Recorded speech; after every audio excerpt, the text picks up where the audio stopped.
The Omicron variant is here, so we're going to have to talk about that to start off the show, but we will talk about what's going on with that and what that could possibly mean starting off here. In other news, the Supreme Court is set and has started hearing arguments in a case that is supposedly a direct challenge to Roe versus Wade, and there have been the protests to go along with that.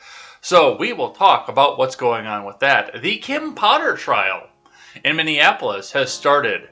And we'll be talking a bit about what's going on there. They are having a hard time seating jurors, which is not surprising given the neighborhood this is happening in and which county this is happening in as well. So we'll go over a little bit of what's going on with that. And Kyle Rittenhouse is apparently planning on destroying the AR-15 that was used on that fateful night in Kenosha. It's going to be all this and more. Let's go, Brandon. I'm Jay Edgar. And this is Contemporary.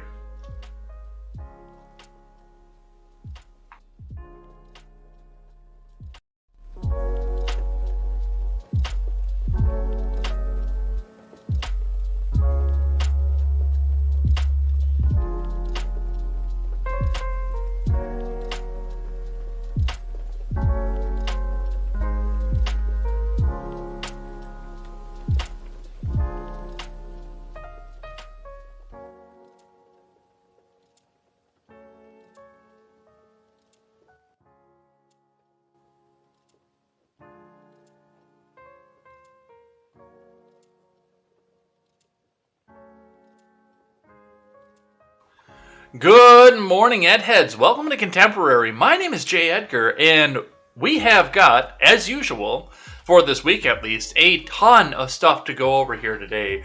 We have got a packed news cycle once again. It is almost like, and hear me out on this, it's almost like the mainstream media doesn't want us talking about the Maxwell trial. Because we've got the abortion hearings started off this same week, and that seems to be a lot of the focus on the news.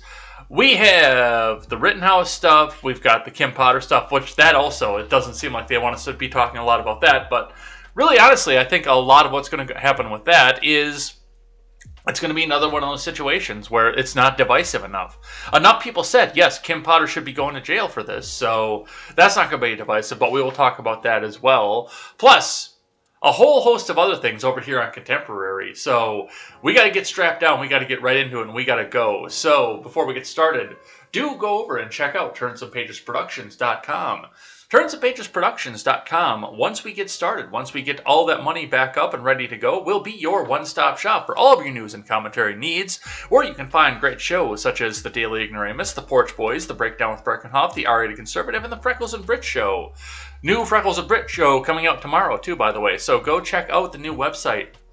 It is going to be a great time. We're still on the start page right now. The GoFundMe, as of the 8th, will be closed. It will be done. It will be gone, because that will be the day that they finish paying out.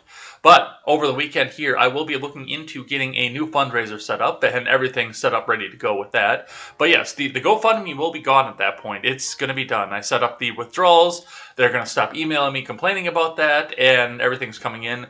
$580.20 is going to be 80 cents is what's going to be coming back out of there, which means it was only $19.80 in fees that we have to give out to GoFundMe, which is fine. I mean, I can live with that. I can accept with that. But yep, that one's going to be gone.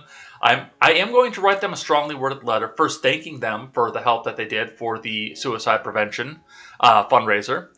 Thanking them for that. Thanking them for being so easy to facilitate, but also admonishing them for their inconsistencies and now their consistencies with this, and hope that maybe they can learn a lesson and do better going in the future. It does seem to be, it's partisan, but their hearts seem to be in the right place. So I hope they can right the ship and go fix everything else back out of this. But, you know, we'll be looking for alternatives as we go along throughout the rest of the fundraiser here. So go check out turnsofpagesproductions.com. Details to come. All right, let's look in at the Dow to start off with here. The Dow started up once again. As I said, overnight action in Dow futures and elsewhere doesn't necessarily translate into actual trading in the next regular stock market session. And we had a nice big jump for about the first hour and a half of the day on the Dow, and then it just kind of tumbled back off once again, partially coming because it's here. before we even get into the Roe versus Wade challenge coming into the Supreme Court, we'll be talking about the fact that, yes, the Omicron variant is here in the United States. It's a miracle they can come back and test off this right away, but yep, it's here, and the Dow reflected that as it went back and sold off, and now we're looking at, oh my god, it's time! It's time! Let's lock down again! It's here! But we'll talk a bit about that as it comes. Bitcoin, let's get a refresh on that. Bitcoin is at 56,160 US dollars and 50 US cents, a slight downturn from yesterday, but holding still steady throughout everything else we went. Even a slight downturn from overnight, but still holding steady. So, well, if that's where you want to be at with Bitcoin, definitely look into that. I don't recommend Bitcoin, but crypto is still going to be a strong play at some point here. So, find the coin that works best for you and make sure that it doesn't glow. Looking in at your scrap metal prices, your copper plays are in general up, your steel plays are up, and your aluminum plays are coming back down. Looking in your individuals, looks like bare wire, number 1 tubing, flash and copper, number 2 tubing are up. Insulated wire and thin wire and Romex wire are all down. Brass is up, brass shells are down on your steel plays. Do we have a full day of upwards on steel? Yes, we do. Everything with steel is on the uptrend right now. On aluminum, siding is up. Aluminum copper pin radiators are up. Radiators are up. Cans are down. Sheet aluminum is up. Rims are up. Electric motors are down. Ballasts are down. Lead is down. Batteries are down. Catalytic converters are down except for the large GM cats. Compressors are up, alternators are down, carbide is down, and all of your computer plays with a chip shortage in place continue to be up. Right now is the time, by the way, if you need to get over to your scrap yard and you have an old laptop or something, like the old MPC that I have sitting over on my bookshelf right now that I took apart just to see if I could, now would be the time to go bring that over to the recycling center because all that is on the upswing right now, so definitely something to look forward into that, something to do with that, and we will move on and see what IBD has to say. From Investors Business Daily, Dow Jones Futures pair gains, tech futures fall after market's bearish reversal, Apple retreats, Snowflake jumps. From Ed Carson. Dow Jones Futures rose Thursday morning. S&P 500 futures edged higher, while NASDAQ futures turned lower with Snowflake earnings and Apple stock in focus. And Snowflake was an IPO last year. That we're not talking about earnings for people who hate Donald Trump and still want the government to oppress them. Not that kind of Snowflake. The stock market rally suffered a bearish reversal Wednesday after the CDC confirmed the first U.S. case of the Omicron COVID variant in California. Where else would it come from?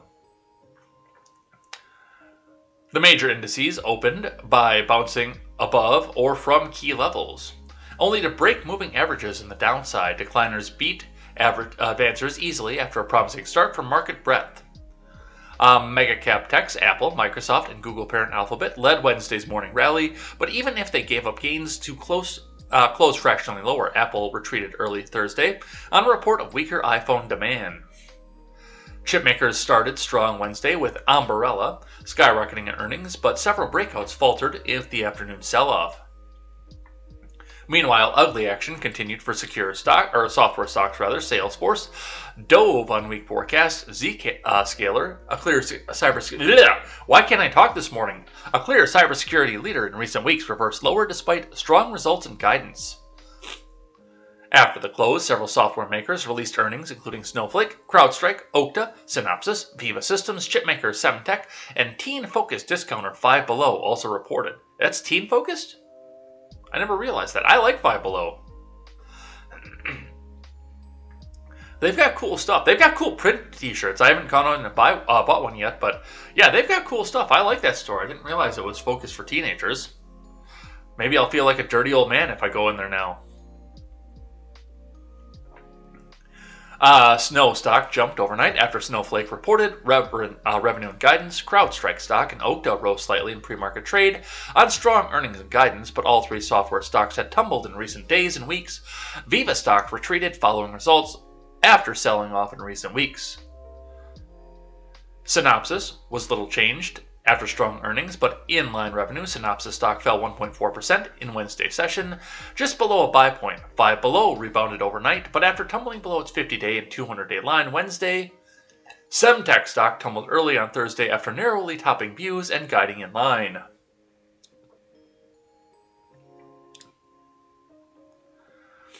Microsoft and Google are on the IBD leaderboard. Microsoft, Google, and Synopsys are on the IBD long-term leaders. Google, Microsoft, and Zscaler are on the IBD 50. UCTT was Wednesday's IBD stock of the day. On your futures, Dow futures climbed 0.5% versus fair value. S&P 500 futures rose just ever so slightly, 0.15%, both pairing gains significantly. NASDAQ 100 futures turned lower, down 0.2%. Apple is a drag on all three indices. Crude oil futures erased overnight gains following Wednesday's negative reversal. Reports suggest that OPEC will stick with its plans to gradually increase oil production and not pause due to Omicron variant. Thank God for small miracles. Then we won't be killed completely by the gas prices. Remember, overnight action in Dow futures and elsewhere doesn't necessarily translate into actual trading in the next regular stock market session. All right, so that's what we see coming off of IBD. Let's grab a brief one from CNBC. Dow futures rise 200 points as travel stocks get a boost following Omicron sell-off. From Maggie Fitzgerald and Pippa Stevens. Dow futures rose in early trading on Thursday despite the arrival of the latest pinko-fucking-pox variant on U.S. shores as the White House tightened travel restrictions. Dude, it was already here. I'm telling you right now, it was already here. It didn't just arrive. Hell, I would be willing to bet that it's been here before we got the official announcement last week.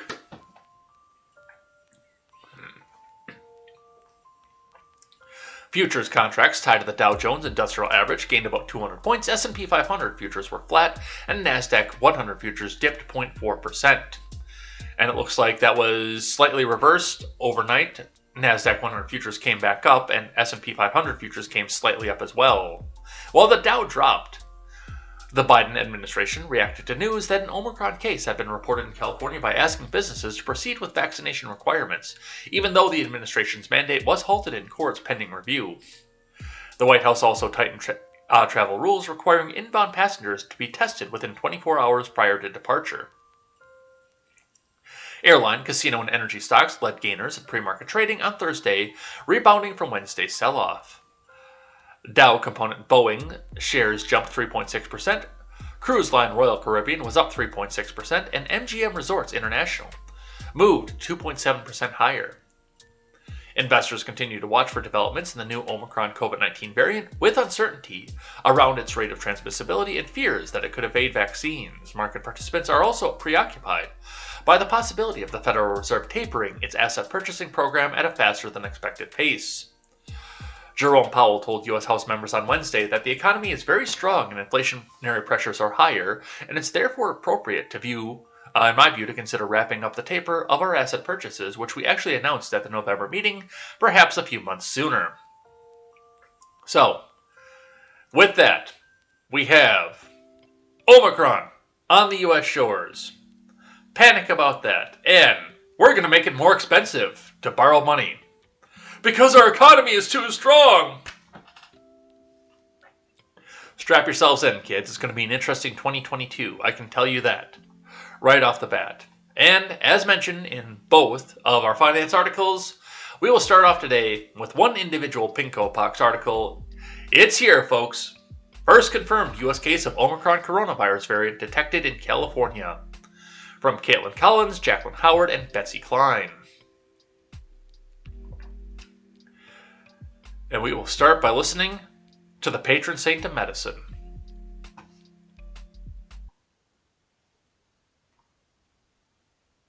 As some of you may have heard, the California and San Francisco Departments of Public Health and the CDC have confirmed that a recent case of COVID-19 among an individual in California was caused by the Omicron variant. Genomic sequencing was conducted at the University of California at San Francisco, and the sequence was confirmed at the CDC as being consistent with the Omicron variant.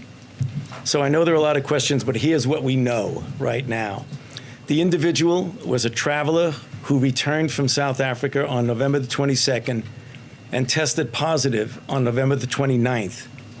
The individual is self-quarantining, and all close contacts have been contacted, and all close contacts thus far have tested negative.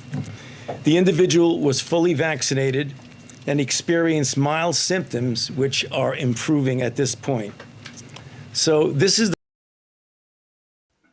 There it is, right there too, and you know he cut off right in the middle of it while it's sitting here loading. But regardless, we're looking at this and we're hearing it's fully vaccinated. He's fully vaccinated, but he still exhibited symptoms, and he's here, and we had to go back out and test him. So that we don't know what's going on with this at this point. And we'll let that sit in a continuous loop of loading here. Reading from CNN. The U.S.'s first confirmed case of the Omicron coronavirus variant has been identified in California. In White House news briefing, Dr. Fauci, the patron saint of medicine, director of the National Institute of Allergy and Infectious Diseases, said the case was an individual who traveled from South Africa on November 22nd, before travel restrictions were in place, and tested positive for the pinko fucking pox on November 29th. Where's my live chat go? Hang on. Technical issues. Technical difficulties.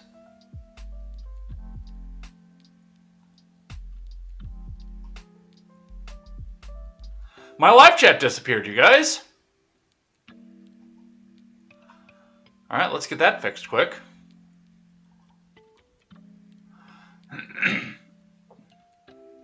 Alright, now that's back. See what I missed off of anything. Anything good, because I can still see it on all the regular chats. Alright, anyway, going back to this. Sorry about that. Oops, wrong window. Yeah, on-air production. Always a great thing. That individual, Fauci said, is self-quarantining, and close contacts have tested negative for the coronavirus so far. The person was fully vaccinated and experiencing mild symptoms, which are improving at this point, Fauci said. Dr. Grant Colfax, San Francisco's director of public health, said the person had not had a booster shot. Oh, there it is right there. He's not fully vaccinated. He didn't have his booster shot.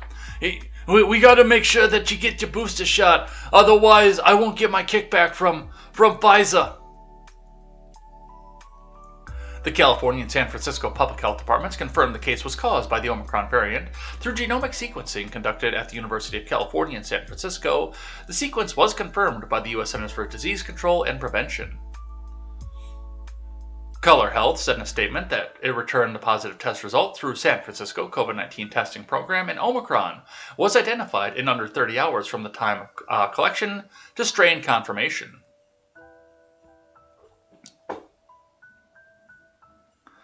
And the Instagram feed just cut out already.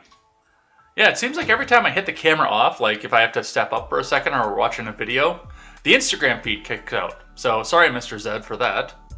Color Health said in a statement, it returned the positive test through a San Francisco COVID-19 testing program, and Omicron was identified in under 30 hours from the time of collection to strain confirmation. The WHO designates Omicron as a variant of concern. In a technical brief released this week, the WHO noted that the variant poses a very high global risk. The variant was first identified by scientists in South Africa and has since been detected in several countries. Scientists are working to determine how transmissible the variant is, how sick it makes people, and how well current vaccines work against it. Until more information is learned about the variant, the U.S. restricted travel from South Africa and 7 other countries. So, there you go. It's here. Prepare for panic. Prepare for leftoids telling you what you did wrong throughout the rest of your life. Prepare for a lot of things, but yes, it is here. It's here. Alright, but we're going to hold off on the Pinko Pox news for right now. Instead, we're going to talk about Well, we're going to talk about Moloc. That's what we're going to talk about. And the sacrifice to the pagan god. The sacrifice of the innocent. The unborn. The children. That's what we have to talk about today. We're going to start today with the Hill on that topic. Supreme Court seems poised to consider new limits on right to abortion. Full stop. Stop right there. There is no right to abortion. Now, I am looking at this right now, and I do not want the government involved anywhere in any of this. But I do want there still to be the social stigma and the social shame. I think Right Girl Problems actually put this best, and I didn't queue that up for the stack, but I am going to go and find that really quick. Give me just a second, because we do need to talk about that one.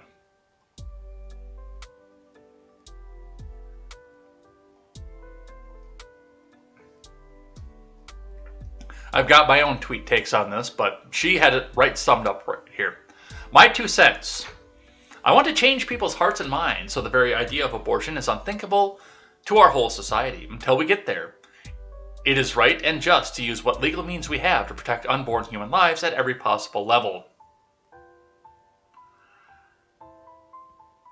And that's what we need to be doing. Like, I remember, it wasn't that long ago. Well, it might actually have been that long ago. It's been probably 15 years at this point, but way back, all the way back in the early 2000s, it was still an unthinkable thought to think to yourself, man, I could go out and get an abortion. It was an unthinkable thought. It was there for, as people mentioned, it was there for an emergency, but it wasn't something that you sought. It wasn't something that you looked for outright. It was something that was there in the back of your mind because, okay, this pregnancy might kill the mother, it might do this, it might do that. I mean, it was still being used for convenience, but there was still the stigma about it, and now there's not. That's what worries me most about this. It's not the fact that it's out there, because it's been out there, and it's going to be out there, even if you outlaw it on a federal level. Even if it gets outlawed in that sort of situation, you're still going to have a woman who realizes that I can't carry my rapist baby, and punching herself in the stomach until she pukes, and then starts bleeding out her vagina. This is always going to be there. But now it went from, okay, this is a private medical decision between you and your doctor, and that's what Roe versus Wade was. It was a right to privacy. It was right that the government didn't have the ability to look in to your medical proceedings. Here we are with the vax mandates coming out here too, but that was the right. That what happened between you and your doctor was between you and your doctor, not you and your doctor and the government. And the stigma was still there. And now, just these last 4 years, it has been, I mean, to some of these women, it seems like it's a rite of passage. My first abortion, I can control life. I can have a life impregnated in me and terminate it at will because I have control over life. And that's what it really seems like. That's the scary part, and that's why I titled this The Call to Moloc. Because it does seem like it's a sacrifice. Sacrificing to a demon. For some sort of protection in a pagan ritual.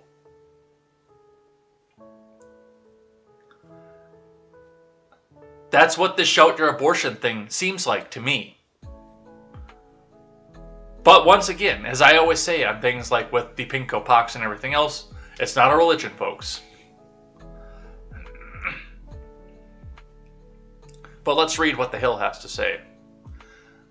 Supreme Court seems poised to consider new limits on rights to abortion, from John Krusel. A majority of Supreme Court justices appeared poised to consider setting new limits on the right to abortion during oral arguments Wednesday over a Mississippi law that takes direct aim at the landmark 1973 decision in Roe v. Wade. The Mississippi law at issue, which bans virtually all abortions after 15 weeks of pregnancy, conflicts with the nearly 5-decade-old rule that says states cannot prohibit abortion prior to when a fetus can live outside the womb, known as fetal viability, which occurs around 24 weeks. But on Wednesday, the court's conservatives, who constitute a 5-member majority by the way, on the bench posed sharp questions to how firmly rooted Roe's viability standard is in the Constitution. If you think that the issue is one of choice, that women should have the choice to terminate their pregnancy, that supposes that there's a point at which they've had the fair choice, the opportunity to choice, and why would 15 weeks be an inappropriate line? Viability, it seems to me, doesn't have anything to do with choice, but if it really is an issue about choice, why is 15 weeks not enough time? Chief Justice John Roberts asked. The scene of dueling pro- and anti-abortion activists protesting outside the Supreme Court on Wednesday underscored the enormous stakes and political gravity of a case that sits at the intersection of women's health and bodily autonomy, deeply held religious beliefs about the sanctity of human life, and the potential cost for the court's legitimacy if the justices depart from past abortion rulings that have been relied on for generations. Roberts, along with fellow conservative justices Brett Kavanaugh and Amy Coney Barrett, are seen as key votes in a case that conservatives and anti-abortion activists see as their best chance in decades to undermine or even overrule Roe and related decisions. Kavanaugh asked multiple times why the court is better suited than Congress or the states to referee a highly divisive fight that pits the interests of pregnant people seeking abortion against the interest of fetal life. Exactly, Brett. Exactly. That's exactly what this is at the crux of. For 50 years, for half a century, the women's liberation movement has been dependent on a Supreme Court decision. You know, they're not sitting here and they're not dependent on, oh, well, this is what happened here. They're not dependent on, well, we got a number of people together, we made the decision, we got all the representatives together, we passed it through the House, we passed it through the Senate, the President signed it into law. That's not what happened here. What happened here was somebody took something up to a lawsuit. Again, what was it against Texas too, or Louisiana? It was somewhere down there. But somebody raised a lawsuit, and suddenly this made a right in the Constitution. Here's another 2 cents that I have on this that may not be popular. You probably do have a right to have an abortion in the Constitution. It's a negative right. Or as a negative right, the government shall not interfere. It doesn't make it right. And that's where I said social stigma has a place in this. Or we can defer to the 10th Amendment, which, by the way, if Roe was overturned, until Congress came together and acted, which would probably take, in this divided country, a long, long time to do, the matter would be defaulted to states. You could still go to California and sacrifice your baby.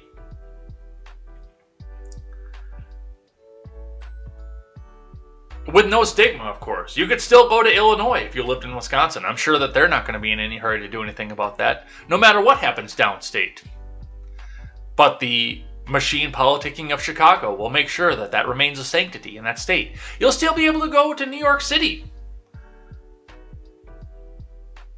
and have your medical procedure, because that's all it is to these people. Or so they say. It's not like this is going to go away if Roe versus Wade is overturned. But these protests, and that's the other thing that I had to ask about that yesterday. At what point did these protests turn into an insurrection? Because by the definition that was presented to me, the entirety of this past year, what happened outside the Supreme Court yesterday was an insurrection.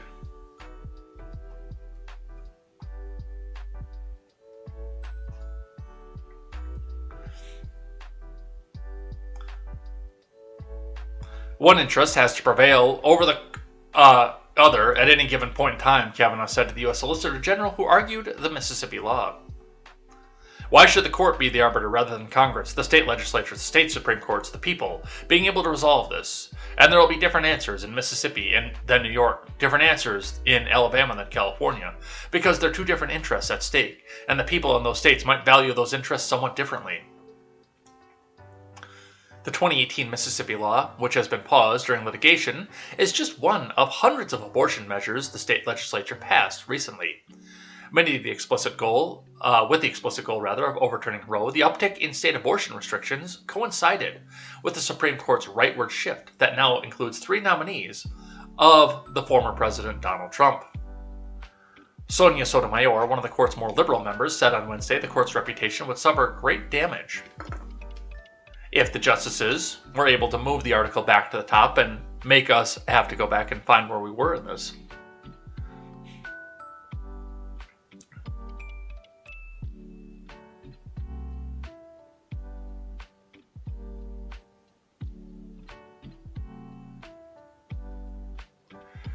Did they stealth edit this just right now?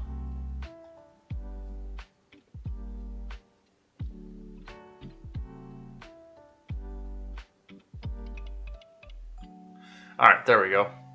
Justice Sonia Sotomayor, one of the court's more liberal members, said on Wednesday the court's reputation would suffer great damage if the justices were to uphold Mississippi's 15-week abortion ban. Such a decision, she suggested, would be viewed merely as reflecting the court's new lopsided 6-3 conservative majority composition.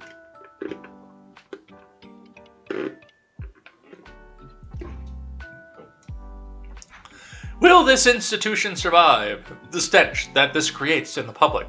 Perception that the Constitution and its reading are just political acts. She asked Mississippi Solicitor General Scott Stewart, "I don't see how it's possible." Stewart's primary argument was that Roe and the court's 1992 ruling on Planned Parenthood versus Casey were wrongly decided and should be overturned.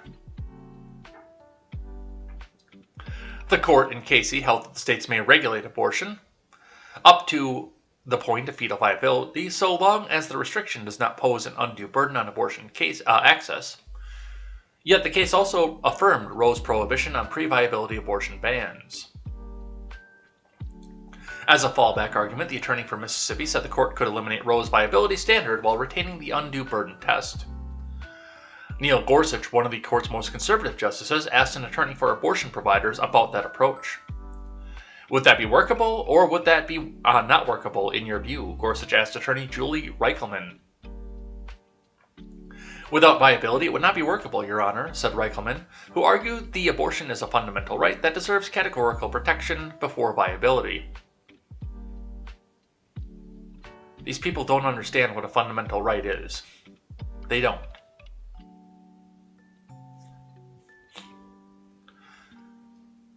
But that's the first part of this. Let's grab one from Fox News. So this is an op-ed that I meant to read a couple days ago. But this is Carrie Severino telling us why this is so important. Supreme Court's Mississippi abortion case. Here's why this case is so important.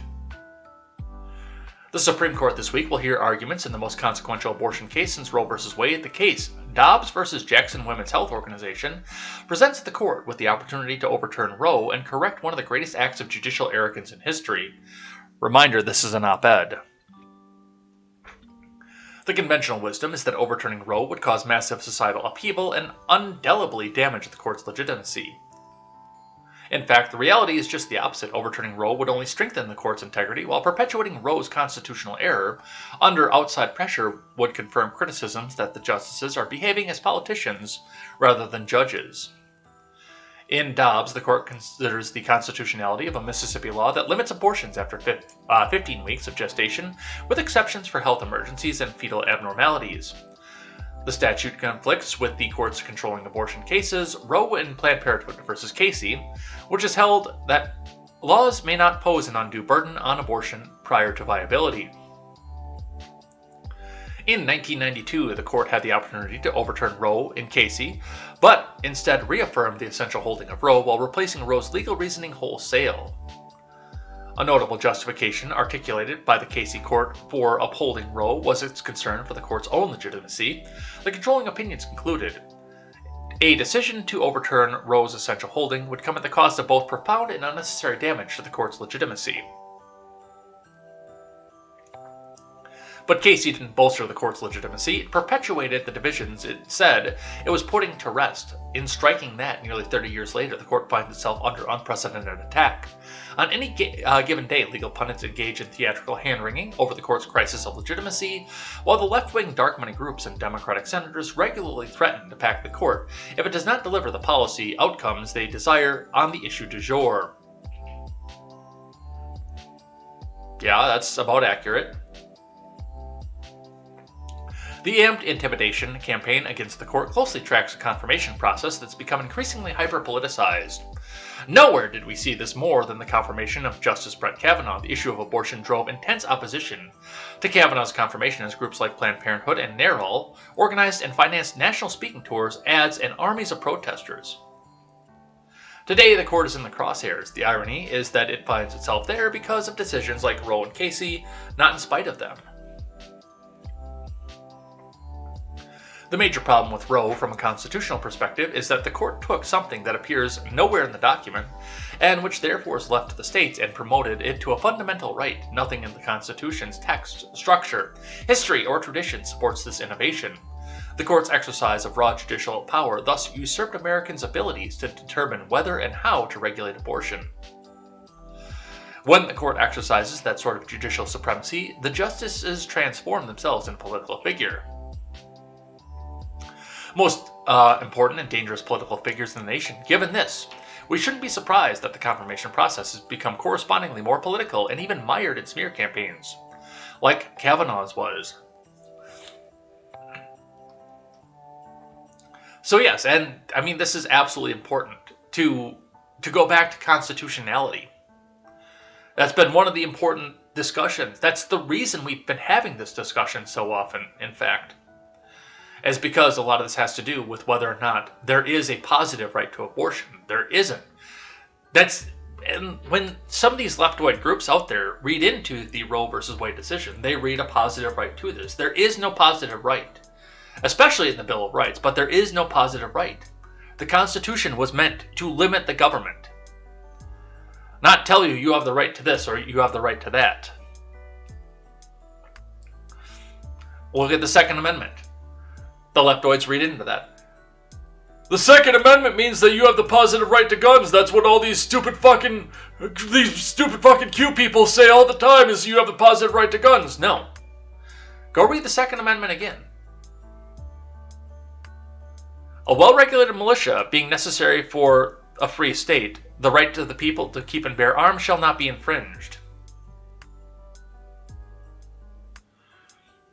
You shall not make a law that infringes on the right of people to keep and bear arms. That's a negative right.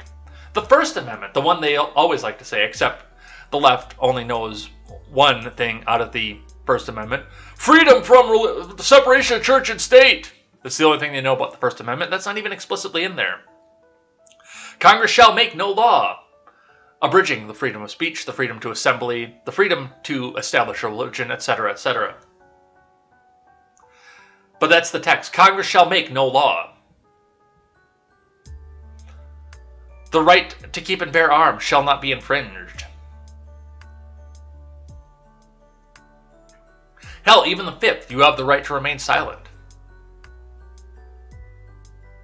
They're all negative rights. It's not a positive right. It's the same thing with this. If there is a right to abortion in the Constitution, it's a negative right. It's that Congress shall make no law.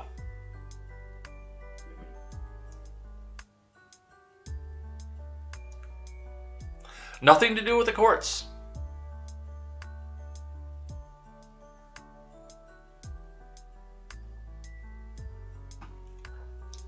All right, from the New York Post.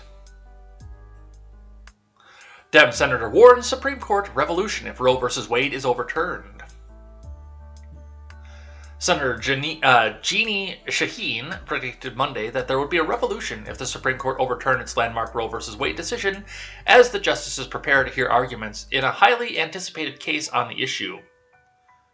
I'm sorry, that sounds like an insurrection, folks.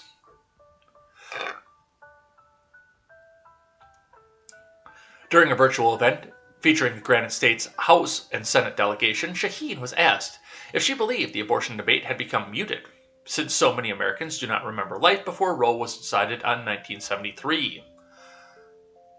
I hope the Supreme Court is listening to the people of the United States, because I think if you want to see a revolution, go ahead. Outlaw Roe vs. Wade and see what response is of the public, particularly young people, she said, because I think that will not be acceptable to young women or young men. On Wednesday, the Supreme Court will take up a case concerning a Mississippi law that prohibits abortions after 15 weeks of pregnancy, which was successfully challenged by the state's only abortion clinic. It is the first time a Supreme Court has agreed to hear a case over pre-viability, roughly 24 weeks abortion ban. Shaheen doubled down on her remark in a separate statement. I've lived the consequences of the pre-Roe era, she said. I had friends in college who were forced to seek dangerous back alley abortions because women across the country were denied access to critical family planning services. We cannot allow Republican lawmakers to turn back the clock on women's reproductive health and rights, which is precisely what the Mississippi case seeks to do. It's time to sound the alarm. Or, you know what you could do, if we get to that point, Jeannie Shaheen, don't go to Mississippi.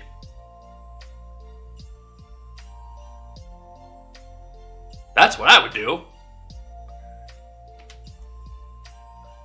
If this was so important to me, but that's my question here. Well, you don't have, we're going to go into some more details of what's actually happening here, but that's my big question here is, how is go home and go home with peace in your hearts?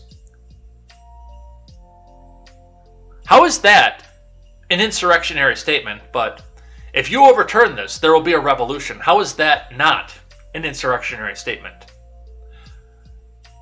That is an insurrection right there. That is a direct call to action.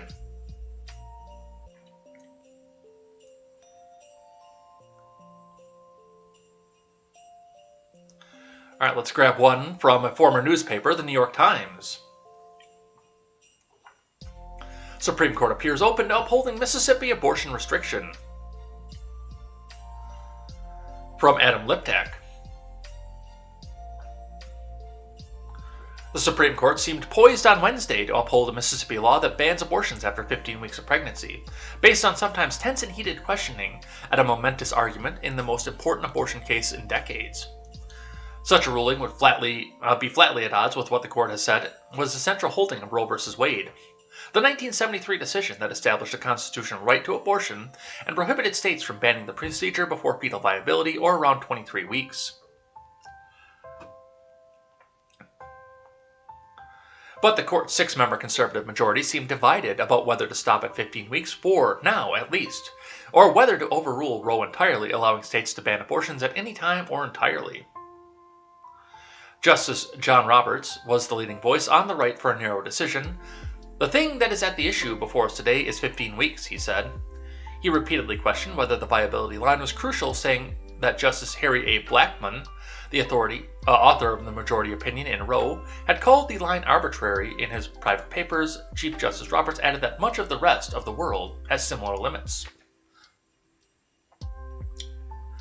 Julie Reichelman, a lawyer for the abortion clinic challenging the Mississippi law, disputed that, saying that limits in many other countries are subject to significant exceptions. Other conservative justices indicated that they were not interested in the Chief Justice's intermediate approach. Samuel Alito said the only real option we have is to reaffirm Roe or to overrule it. Assuming the 3 most conservative members of the court, Alito, Thomas, and Gorsuch, are prepared to overrule Roe entirely, Justice Roberts would need to attract at least 2 votes for a narrower option in upholding the Mississippi law, but not overruling Roe. In many words, to be controlling, but the most likely candidates, Kavanaugh and Barrett, said little to suggest that they were inclined towards that narrower approach. The 3 liberal members, Breyer, Kagan, and Sotomayor, were adamant that Roe should stand. Here's a suggestion. Just spitballing here. But if you believe that Roe versus Wade, your right to privacy in medical decisions, is so important, then why don't you be private about it?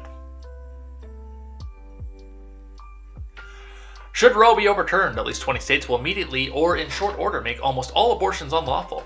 forcing women who can afford it to travel long distances to obtain the procedure. Yeah, if at least 20 states are doing so, then it might be time. That's part of the reason then you can't go back and do it congressionally, while you have to depend on an archaic Supreme Court decision. And I don't think the number is that high either. I would say maybe 5 to 10 states would immediately or in short order make it completely unlawful. Chief Justice Roberts expressed frustration with Mississippi's litigation strategy in the state's petition seeking Supreme Court review.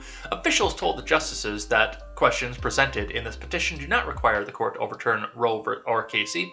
The lawyers for the state did raise the possibility in a footnote. Once the court agreed to hear the case, the state shifted its emphasis and began a sustained assault on those precedents. That amounted to a bait and switch, Chief Justice Roberts suggested. The more liberal justices pressed Scott G. Stewart, Mississippi Solicitor General, on the dangers of overruling a long-standing precedent after changes in the membership of the court. Justice Breyer quoted from Planned Parenthood v. Casey in 1992 decision that reaffirmed what's called Roe's core holding, the one prohibiting states from banning abortions before fetal viability, to overrule under fire in the absence of the most compelling reason to re-examine the watershed decision would subvert the court's legitimacy beyond any serious question. Sotomayor asked whether the court would survive the stench of being considered a political institution, a point only echoed by Justice Kagan. Really? So you don't think it's a political institution now? How can Donald get 3 Supreme Court nominees? How can we stop this? What do we do? I know. Let's bash in the fucking doors of the Supreme Court.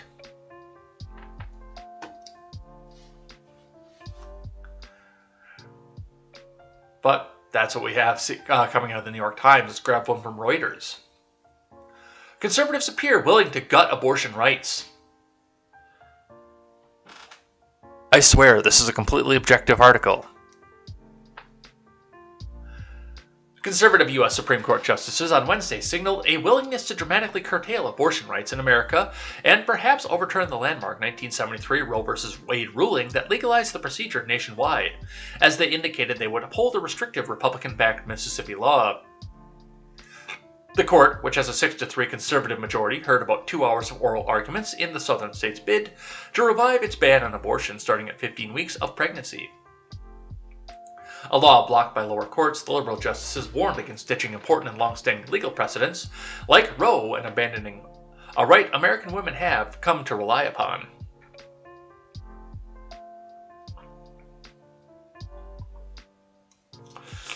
Jackson Women's Health Organization, the only abortion clinic in Mississippi, challenged the law and has the support of the Democrat President Joe Biden's administration. A ruling is expected by the end of next June.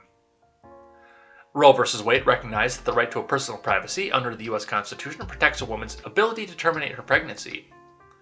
The Supreme Court, in a 1992 ruling called Planned Parenthood of Southeastern Pennsylvania v. Casey, reaffirmed abortion rights and prohibited laws, imposing an undue burden on abortion access.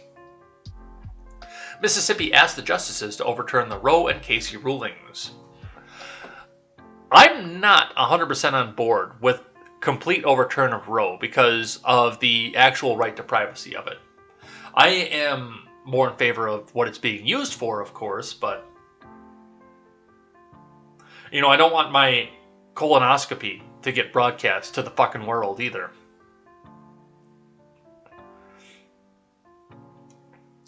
Brett Kavanaugh voiced a view often expressed by abortion opponents that nothing in the Constitution protects abortion rights. The Constitution is neither pro-life nor pro-choice, the question of abortion, but leaves the issue to the people of the states or perhaps even Congress to resolve in the democratic process, Kavanaugh said. If Roe were overturned, many states would continue to freely allow abortion, Kavanaugh added. Before the Roe ruling, many states banned abortion.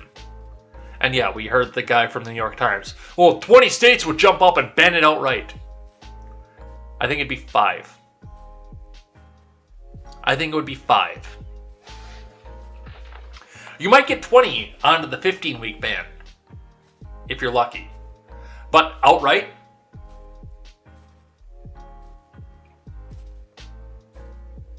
I would say, if I had to guess, for an outright ban. Well, Mississippi is saying that they just want to stay at 15 weeks. We'll leave that one out there for now. But outright ban. Let's say Texas, Alabama, Wyoming, Idaho,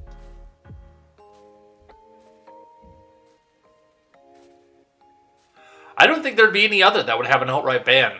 Maybe Arizona, but even that's turning purple enough that that might be an extended or 15-week ban. I think you would get 4 for an outright ban. And everybody else would have a different level of viability.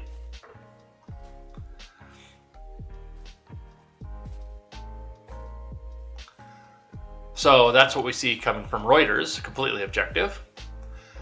Sotomayor got on the headlines of the Daily Wire. Justice Sotomayor compares unborn babies to brain-dead people reacting to stimuli. From Virginia Kruta. Let's listen. Now, the sponsors of this bill, the House bill in Mississippi, said we're doing it because we have new justices. The newest ban that Mississippi has put in place, the 6-week ban, the Senate sponsor said we're doing it because we have new justices on the Supreme Court.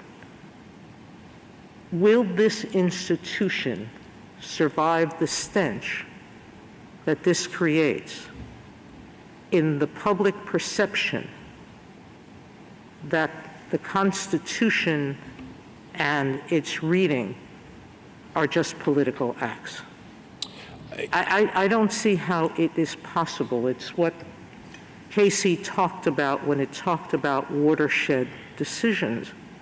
Some of them, Brown versus Board of Education it mentioned, and this one, have such an entrenched set of expectations in our society that this is what the court decided, this is what we will follow, that we won't be able to survive if people believe that everything, including New York versus Sullivan, I could name any other set of rights, including the Second Amendment, by the way. There are many political people who believe the court erred in seeing this as a personal right as opposed to a militia right.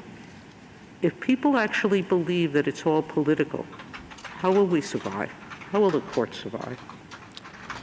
Justice Sotomayor, I think the concern about appearing political makes it absolutely imperative that the court reach a decision well-grounded in the Constitution, in text, structure, history, and tradition, and that carefully goes through the stare decisis factors as we've laid out.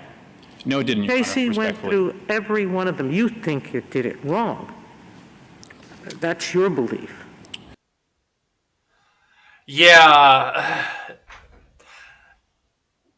I mean, Arvold has it right in the chat over here. She might as well call the fetus a cockroach and suggested gas chamber abortions. That's unfortunate, but that might be where we're headed for this. And,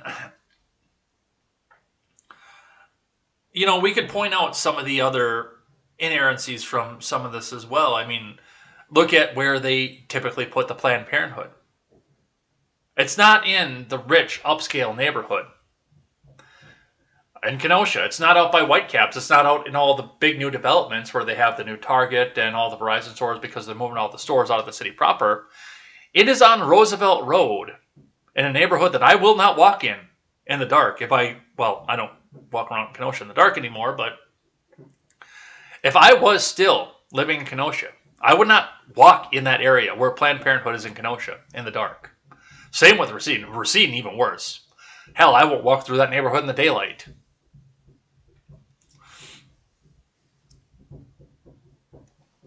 I have no idea where it is in Janesville. No idea whatsoever. But I'm willing to bet it's a place that I will not walk after dark as well.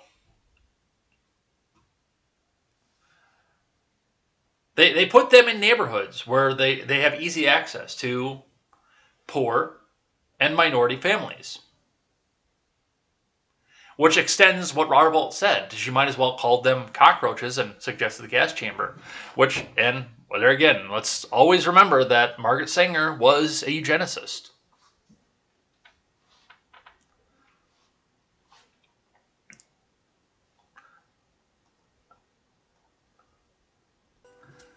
What else do we have?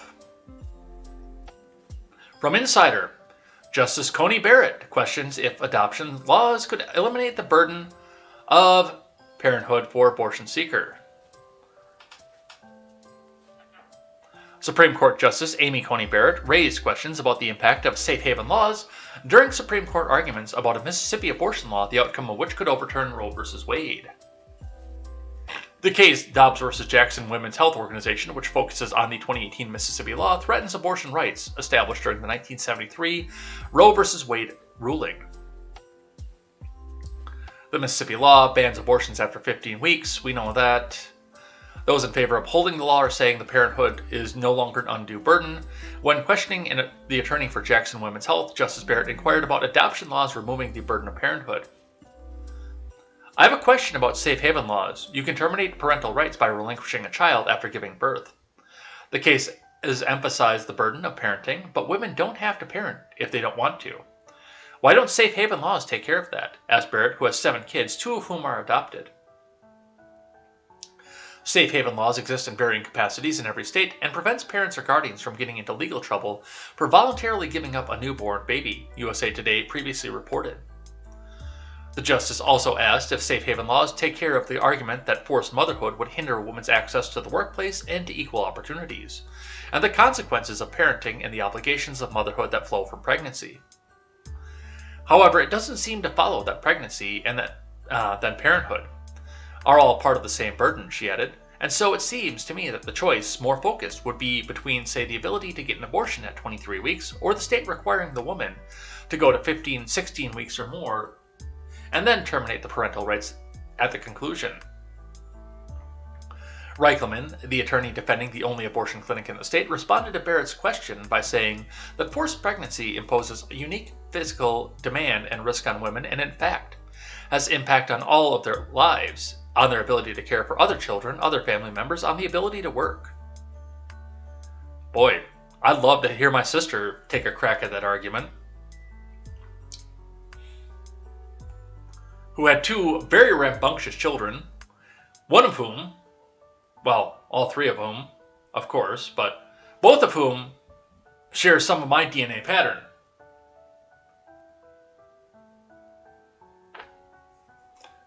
You can imagine how I am.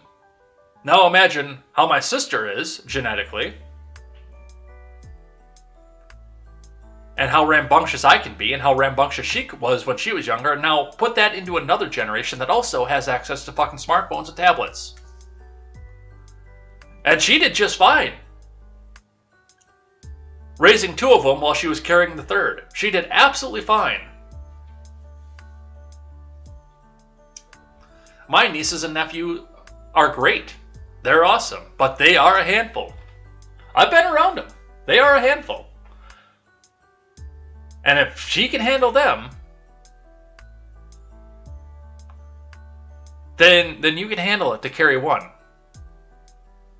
before giving it off to adoption.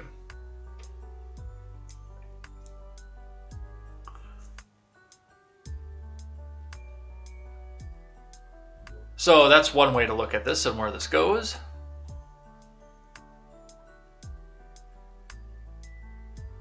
From the Blaze. It's Liberty, lawyer for Mississippi abortion provider, argues Supreme Court must follow precedent and strike down abortion ban.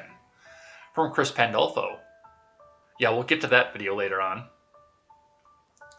On Wednesday, the U.S. Supreme Court heard oral arguments for Dobbs v. Jackson Women's Health Organization, a case challenging Mississippi's ban on abortion after 15 weeks of pregnancy. Jackson Women's Health Organization, the only licensed abortion provider in the state of Mississippi, filed a federal lawsuit against the Mississippi law, arguing that's unconstitutional based on previous rulings from the High Court. Lower courts have ruled the law is unconstitutional.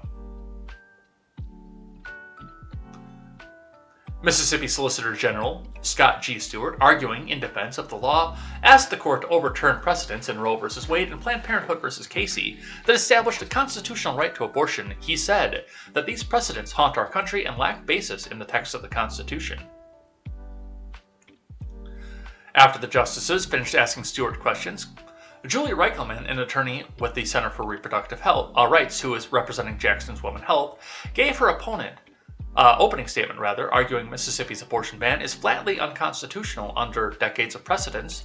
The justices also heard arguments from the U.S. Solicitor General Elizabeth Prelogar, who is representing the Biden admin, against the Mississippi law. Why does the Biden admin have anything to do with this?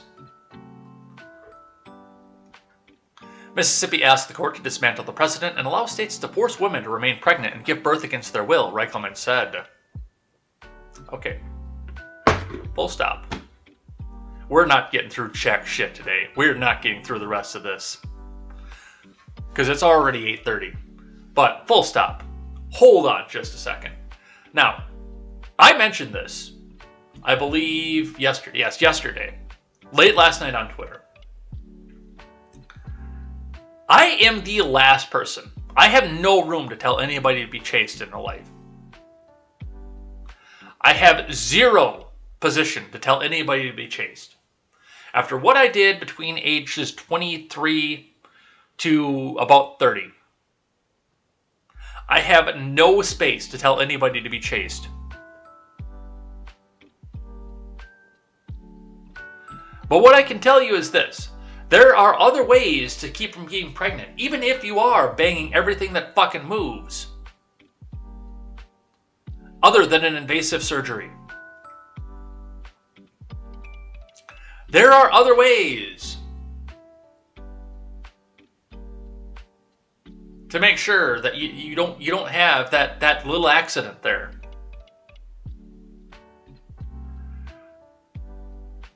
Then to go through all this. I don't understand why those ways never get exercised.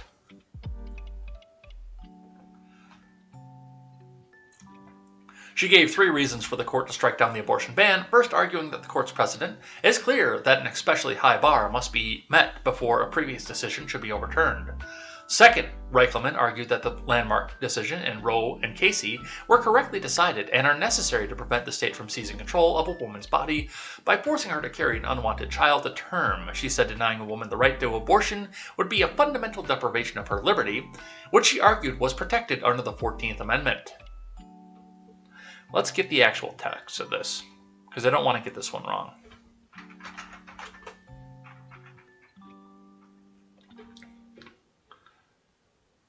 Okay, so it's 4 sections.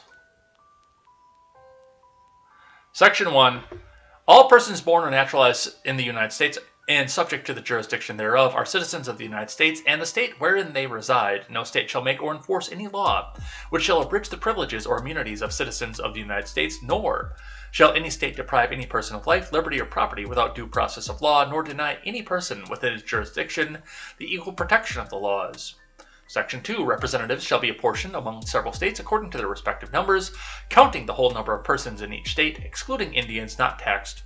But when the right to vote at any election for the choice of electors for President and Vice President of the United States, representatives in Congress, and the executive and judicial officers of a state, or the members of the legislature thereof, is denied to any male inhabitants of such state, being 21 years of age, and citizens of the United States, or in any way abridged, except for participation in rebellion or other crime, the basis of representation therein shall be reduced in proportion to which the number of such male citizens shall bear to the whole number of male citizens 21 years of age in such state. Section 3. No person shall be a senator or representative in Congress or elector of President and Vice President, or hold any office, civil or military, under the U.S.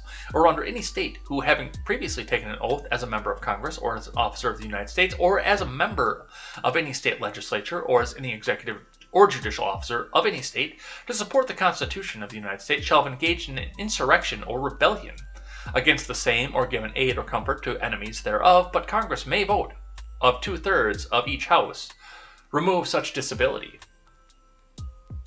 And number 4, the validity of public debt of the United States authorized by law, including debts incurred for the payment of pensions and bounties for services in suppressing insurrection or rebellion, shall not be questioned, but neither in the United States nor any state shall assume or pay any debt or obligation incurred in aid of insurrection or rebellion against the United States, or any claims for the loss of emancipation of any slave, but all such debts, obligations, and claims shall be held illegal and void. What this means, now that I know that I have the text correct and everything, what this means is that you shall not be denied life, liberty, or property. And this is a question of liberty, according to this Reichelman woman. Third, Reichelman said eliminating or reducing the right to an abortion will propel women backwards. She argued that Mississippi's law disproportionately impacts poor women who may not be able to afford contraception.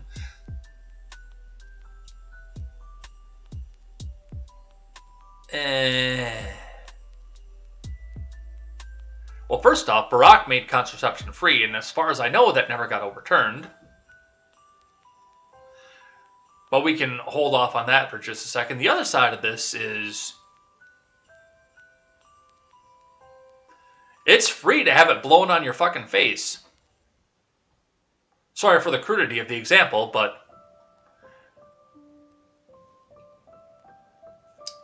and younger women who may not be able to immediately recognize signs of pregnancy. Clarence Thomas, the longest-serving member of the court, began questions by asking Reichelman a hypothetical based on a 1997 case in which the Supreme Court upheld the conviction of a woman who had been charged with child abuse for using cocaine during her pregnancy.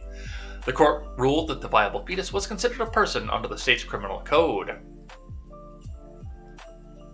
Thomas asked Reichelman if she thought the state would still have an interest in pursuing the case against the woman if her unborn baby was not viable at the time she used cocaine. The question is relevant because court precedent established in Casey says the states cannot ban abortions before a viability, or in a case where the restriction would place an undue burden on the woman's right to a pre-viability abortion. The Mississippi law bans abortions before a viability at 15 weeks.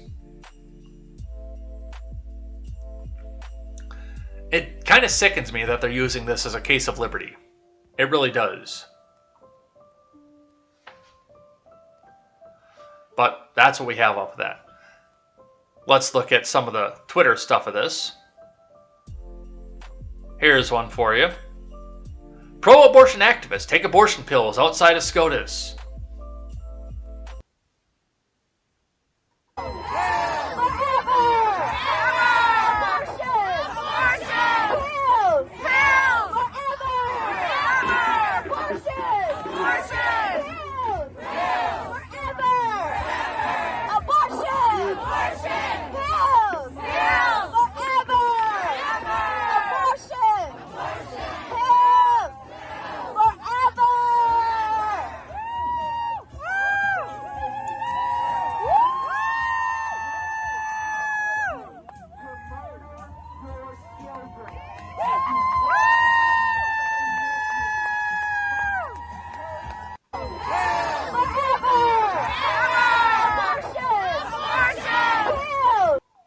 Now, a couple sides of that as well.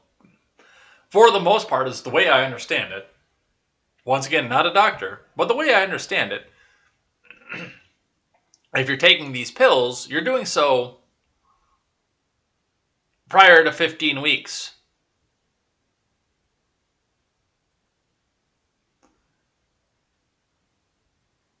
That's the way I understand it. If I'm wrong, tell me in the chat. So that's not even something that comes up off of this, but it's when you come out and shout the fact that you want to kill your, and like I said at the top of the topic, when we first started talking about this topic, like I said, this seems to be, some of these women are looking at this saying, look at me, I am a god, I can control life. I can get pregnant and I can end it whenever I want. That does seem to be some of the sentiment that comes out of this, which bothers me more than anything else. What else do we have? This broke me when I saw this. I almost signed off of Twitter for the rest of the day yesterday. I didn't wind up doing so because Britt white-pilled me on this one. I'll see if I can find the quote tweet from her. But National Women's Law Center. Rise and shine. Today's the day, and it's time to show. that abortion is love. That's what got me right there. That line right there. That abortion is love. It is not. It is a lot of things to a lot of people, but love is never one of them. Abortion is justice, and abortion is essential. Make your voice heard. In DC, and I didn't follow any of these links either, but register for the Abortion is Essential rally for our rights in DC. And there's Britt right off the top. Abortion is love, abortion is justice. Sounds like something an abuser would say. Thank you, Britt. Which I said in all caps, of course.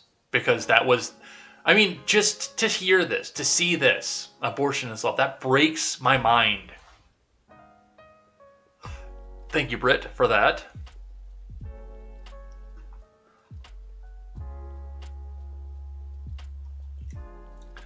And the Honorable and Venerable Alexandria Ocasio-Cortez, D-Twitch, got in on all the fun shit as well.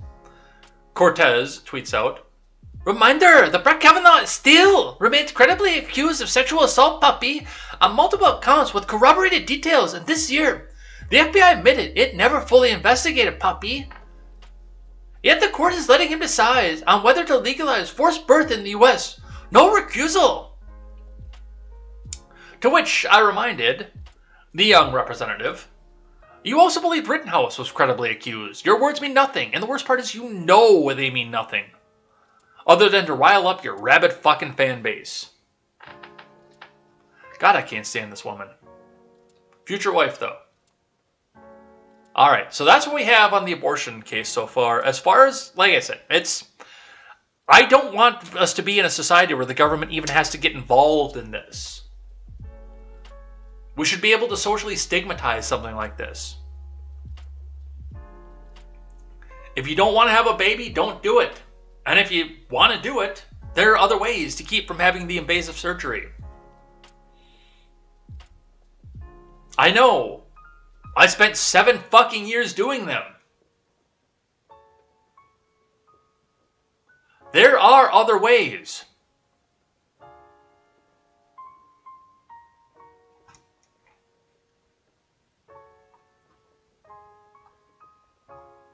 All right, let's talk about Kim Potter, which my mom, when I talked to her last night, reminded me is going on right now. From KSTP.com to start off with, Brooklyn Center braces for Potter trial. Protest offers plans for peace. I didn't realize she was even going to trial. I thought she pled guilty to this. I was very surprised when I saw this pop up yesterday. This is from Rebecca Omastiak. Tuesday, Brooklyn Center officials released plans regarding protesting at the trial of former police officer Kim Potter began. Potter was charged with manslaughter following the shooting death of Daunte Wright, and the Brooklyn Center Police Department became the central location for protests. Neighbors have expressed concerns ahead of the trial after having been present for the unrest following the shooting. According to city officials, plans include communication with residents, especially those in the immediate areas surrounding the police department, creating space for peaceful protesting, including signage to identify those spaces, partnering with other law enforcement agencies for city patrols, and providing local businesses with communication and information packages. Our community is going through a very difficult time, City Manager Reginald Edwards said. The City of Brooklyn Center remains committed to providing various resources to and prioritizing the safety of our residents, businesses, families, and employees throughout the community. City officials say they will post regular updates on the city's website, Twitter, and Facebook pages. Those interested in receiving emergency alerts can text BCMN to 99411 or register for public safety updates online. A couple things that go along with this. Number one, it is cold.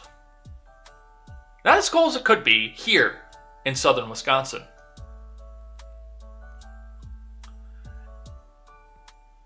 And Brooklyn Center is a few degrees to the north of us by latitude. Which tells me that it's really fucking cold up there. According to KSTP.com right now, it's 36 degrees in Minneapolis. They don't typically come out and protest when it's that cold. Number two, there's really nothing to protest. As I said, I didn't even realize this was going to trial because this woman came in and said, okay, I done it. I turned myself in. Do your worst, because I took somebody's life and I didn't want to. I wanted to tase the person. And third, and this is the big one here, this is not going to be like the Chauvin trial where it turned around and divided the country because half of us correctly knew that he was innocent or overcharged, one of the two, and the other half of us knew, or the other half of the people wrongly believed, that there was malice and guilt and that he got up in the morning and he buttoned up his shirt and said, I'm going to go kill that George Floyd. Most people in America looked at this and said, she shouted taser, grabbed her gun, she shouldn't be on the police force, and she should be picked up for a crime. She killed somebody, however inadvertent. She killed somebody. And if I don't know what she's being charged with right now. It might be in one of the other articles here, but if I remember correctly, there is no intentional charge for her. There's none. From the Star Tribune, 9 jurors are now seated in Potter trial in fatal Wright shooting. From Paul Walsh, Rochelle Olson, and Xiao Zhang. 5 jurors were added Wednesday and the second day of the manslaughter trial of Kimberly Potter, bringing to 9 the number of chosen so far to hear the case against the former Brooklyn Center police officer who shot Dante Wright during what started as a traffic stop in April. 4 jurors were chosen Tuesday among the 11 who were questioned, with the most excused by Hennepin County District Judge Regina Chu because they couldn't remain unbiased, had safety concerns about serving on the jury, or for other reasons. 5 more are needed to fill the panel of 14, with the last 2 being alternates. Opening statements are expected to be made on December 8th, but the judge suggested she might move the date up in light of the progress in seating jurors. The 5th juror was seated Wednesday. A young woman was questioned briefly by both defense and prosecution and assured the court that she could judge the case solely on the evidence presented during the trial. I understand what I need to do, she said, follow the law. Questioned about efforts to defund the police, the woman said she somewhat disagrees, adding, you're always going to need police officers and there's always going to be bad things happening. Well, you're not always going to need police officers, but that's a different argument for a different time. The 6th was selected is a mother and teacher who routinely carries a compact taser for protection and has a state-issued permit to carry a firearm in public. She said, not necessarily when asked whether she obtained the permit out of a safety concern. Guns are also used for sport and a hobby, she said. The woman said she's been seen on television with the police body camera video of Potter's encounter with Wright and called it a terrible situation because it's continuing to happen. She explained that she was referring to other incidents of police killing civilians around the country. She described the scene where Wright was shot as chaotic, but disagrees that officers should not have be second-guessed about their actions on duty because this is a servitude job, and when you get into the situation, you have to understand that this is a tough job. The 7th juror sat on the jury about 10 years ago involving trespassing allegations against protesters, but assured the court that his experience would have no effect on his ability to be an unbiased juror. The man on the jury questionnaire said that he had a somewhat negative impression of both Potter and Wright. He wrote of Wright, I don't condone fleeing from a police officer. As for Potter, your actions should be more thought out.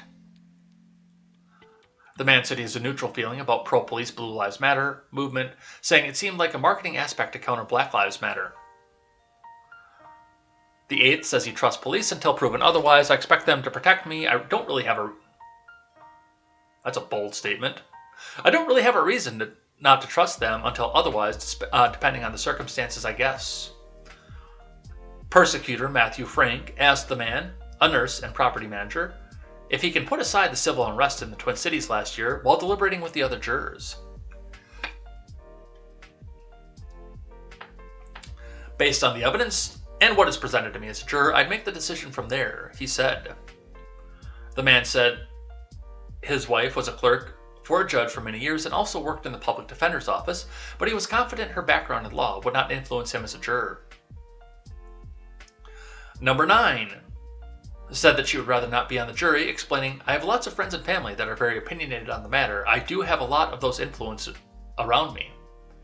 She said also the trial would force her to reschedule some of her work and educational responsibilities, saying the timing would not help my current and trajectory and would hinder that.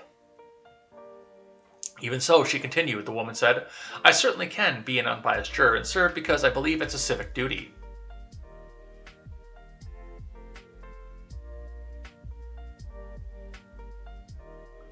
So, once again, they're not really saying what the charges are. They're just talking about the jurors at this point. But to my understanding, if I remember correctly, it is Man 2 and Man 3.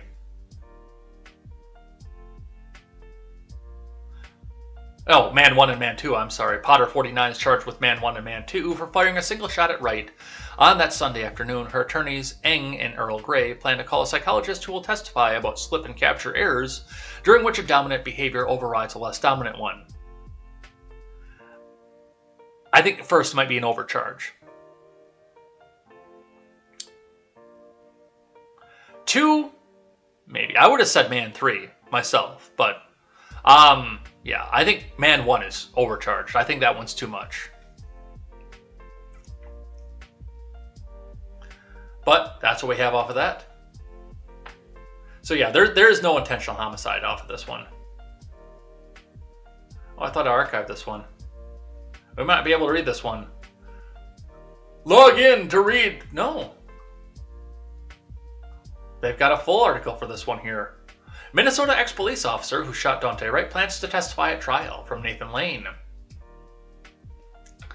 The former Minnesota police officer charged in the April shooting of Daunte Wright, a black man whose death prompted new protests against police brutality, will testify in her own defense, her attorney said on Tuesday as jury selection began at the manslaughter trial. Kimberly Potter, a white former officer in Brooklyn Center just north of Minneapolis, has pleaded not guilty to first and second degree manslaughter charges. Her lawyers have said Potter, 49, mistakenly discharged her handgun instead of her stun gun at Wright, 20, during a traffic stop. Her lawyers also have accused the prosecution of disregarding the conduct of Wright, who they said had resisted arrest and attempted to drive away. Potter, a 26-year veteran of the police force, resigned after the incident. While questioning a prospective juror, defense attorney Paul Eng said Potter would take the witness stand, a move that lets her tell her jurors her side of the story, but will expose her to prosecution cross-examination. Officer Potter will testify and tell you what she remembers happened, so you will not know not just from the video, but from the officers at the scene and Officer Potter herself what was occurring, Eng said. We have something to say here too.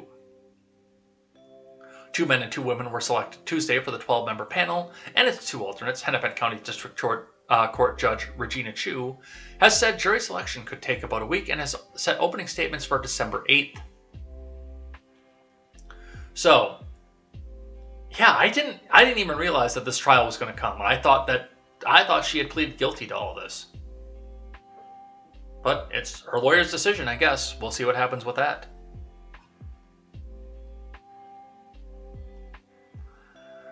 Some of the protests coming through here from Fox 9 KMSP.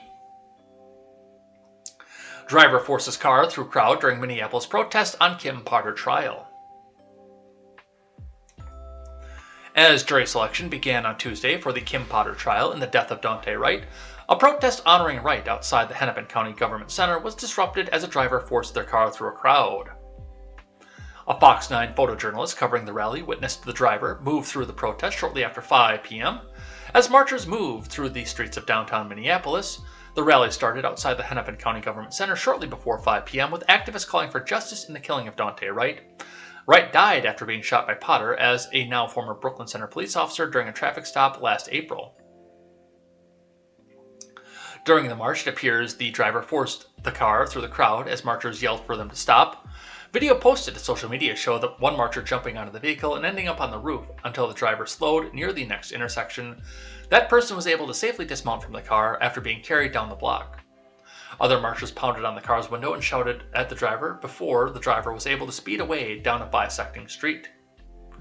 It doesn't appear anyone was seriously hurt during the incident.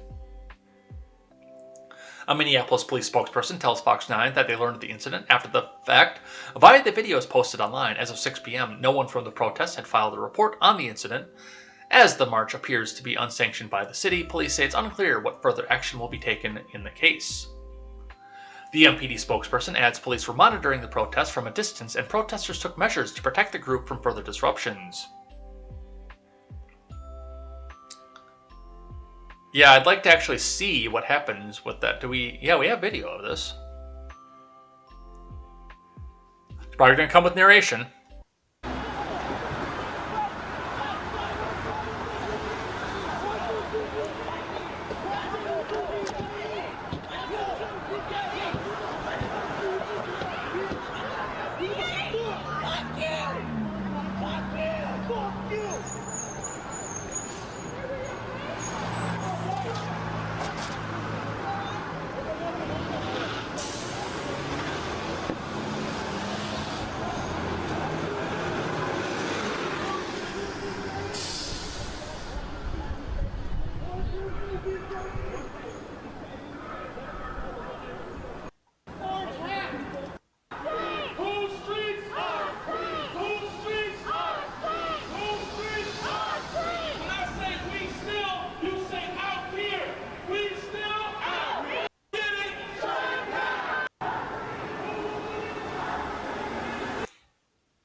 Now, as far as what happened with that, I don't know because the video doesn't show us back further off this, whether or not this driver intentionally came down into this protest, unintentionally came down because they got turned around and this was unsanctioned by police, so they couldn't bar off and rope off the streets. I don't know what the situation is as to why this Versa was down in this area.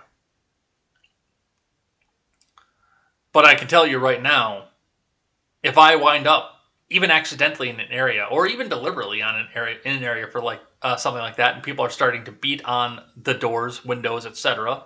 of the car, yeah, I'm getting my ass out of there as quickly as I fucking can. So, Minneapolis police have not released any details as to the driver or the intentions. I don't know if they've picked them up, but they've got the full license plates, so if they need to, they can.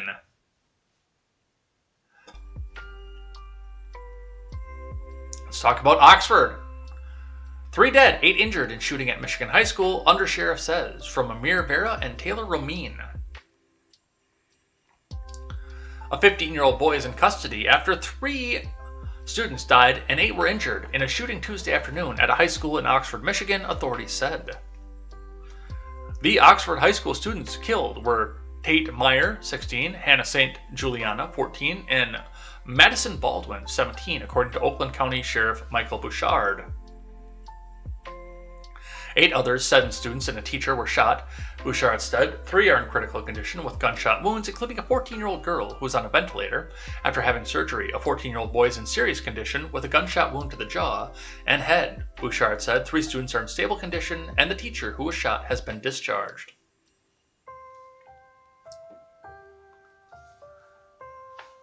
I think this is every parent's worst nightmare, said Governor Gretchen Whitmer, who added that shootings at schools are a uniquely American problem that we need to address. My heart goes out to the families. This is an unimaginable tragedy. I hope we can all rise to the occasion and wrap our arms around the families and the affected children and school personnel in this community, Whitless said. There were multiple other non-life-threatening injuries sustained by people as they were rushing out of the school, Bouchard said.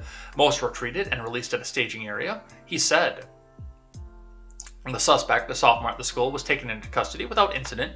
2 to 3 minutes after the authorities responded to the shooting, Bouchard said his parents have hired an attorney and have not permitted him to talk to police, Undersheriff Michael G. McCabe said. The suspect is being held at Oakland County Children's Village, a juvenile detention facility, and is on suicide watch where it's being checked on every 15 minutes, said David Coulter, the Oakland County executive. At a late Tuesday news conference, Bouchard gave some details about the shooting. The semi-automatic handgun recovered by law enforcement was bought by a suspect's father on Friday, he said. The weapon, 9mm Sig Sauer SP-2022 pistol that was loaded at the time was confiscated still contained 7 rounds, Bouchard said.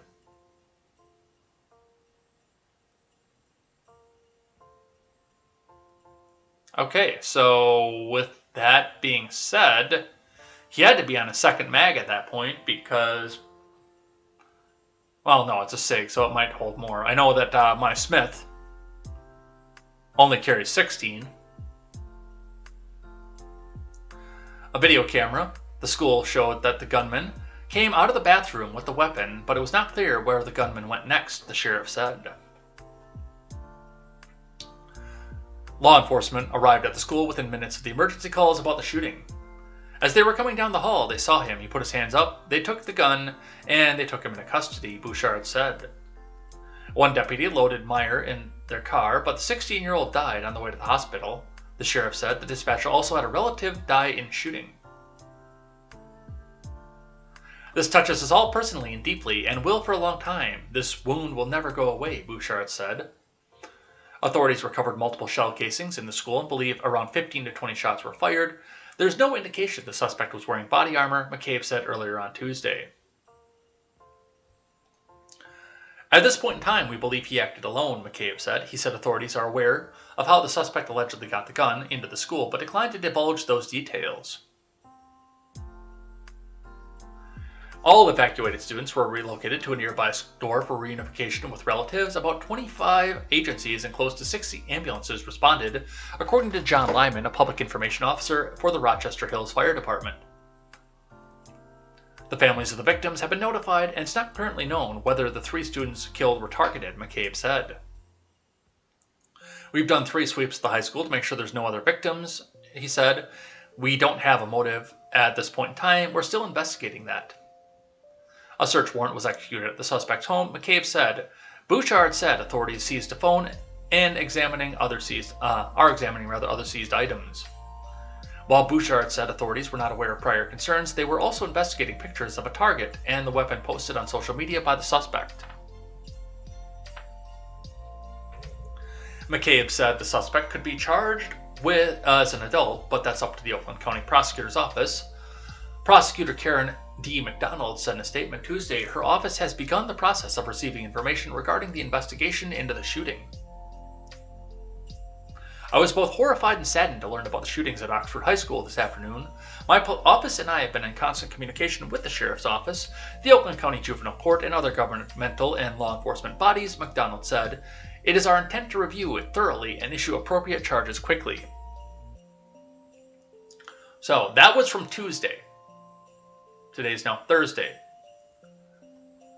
We now have a charge, of course, Michigan teen charged with Oxford school shooting. From Corey Williams and Ed White. A 15-year-old boy was charged with murder and terrorism for a shooting that killed 4 fellow students and injured more at a Michigan high school, authorities said Wednesday, as they revealed additional details, including a meeting between troubled officials and his parents just a few hours before the bloodshed. No motive was offered by the Oakland County authorities a day after the violence at Oxford High School, roughly 30 miles north of Detroit.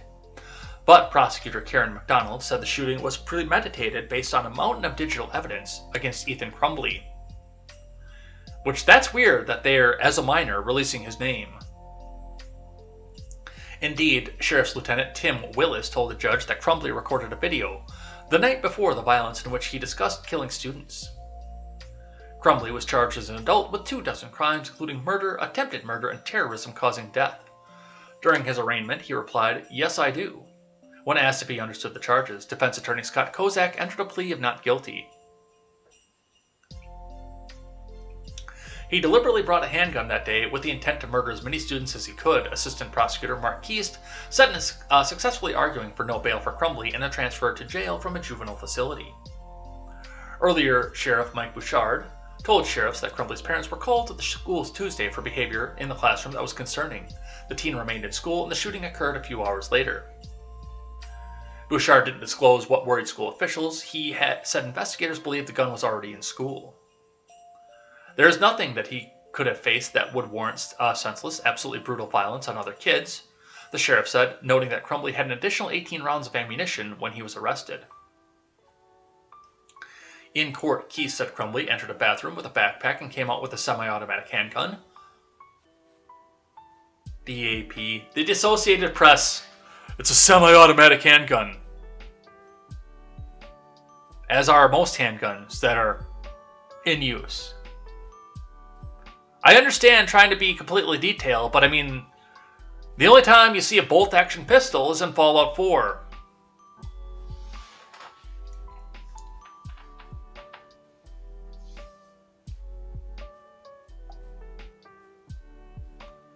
The 4 students who were killed were 16-year-old Tate Meyer, 14-year-old Hannah St. Juliana, and 17-year-old Madison Baldwin, and 17-year-old Justin Schilling. Yeah, we got to 4 now, unfortunately. As far as this goes, and this is... first off, I do notice that there is a significant lack of coverage of this. I mean, we can find the coverage, obviously, that we're looking at with this, but... I mean, this isn't wall-to-wall plastered social media like we had with the Parkland shooting. You know why? Because it was done with a handgun. They can't come out with the scary assault rifle argument.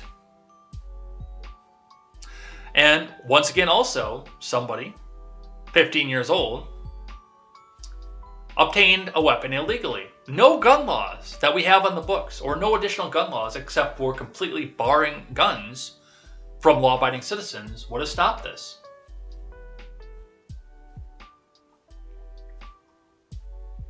Some more video here.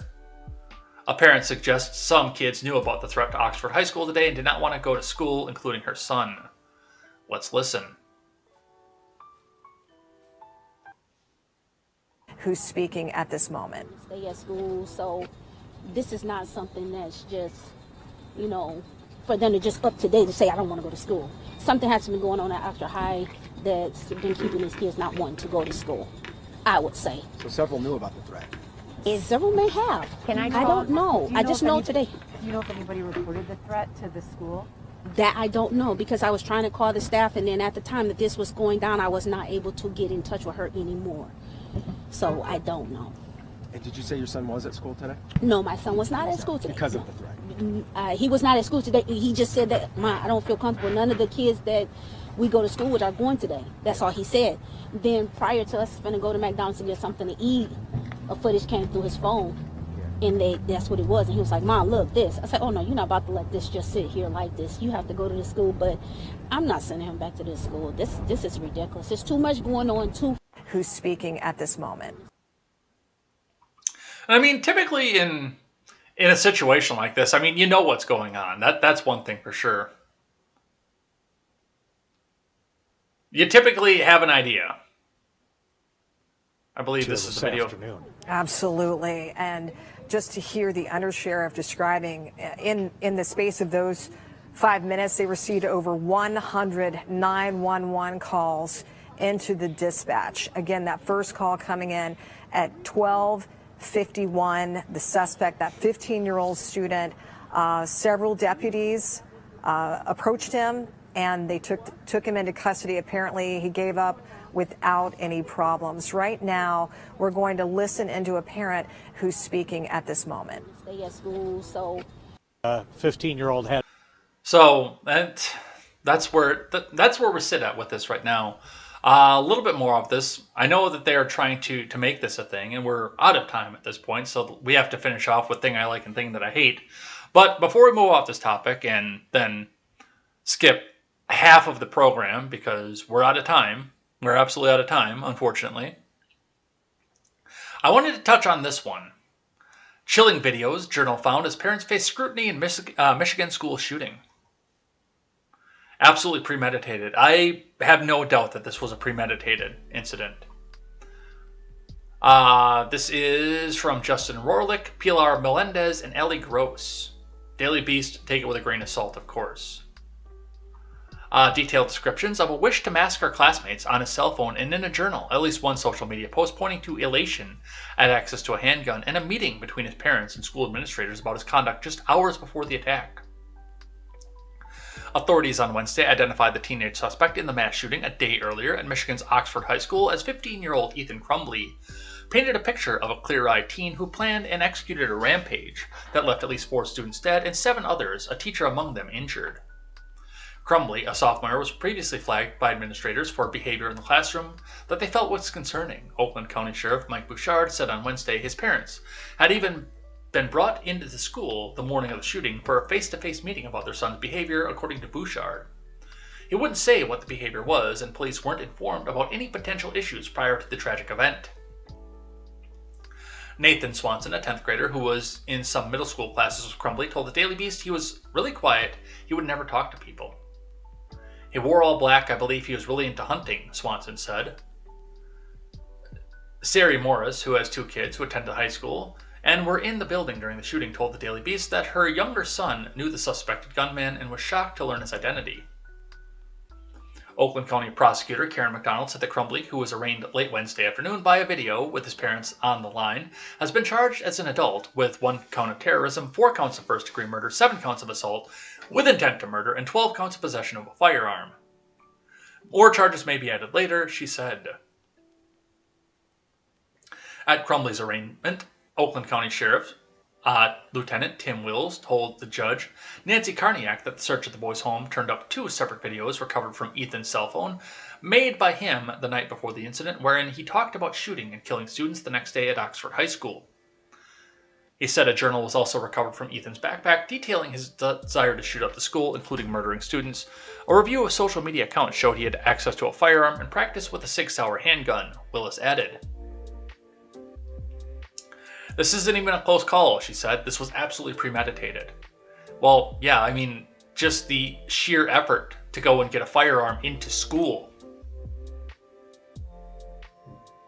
means that you had to put some planning into this. And this wasn't just like blow off after being bullied the day before. This was probably weeks in the making.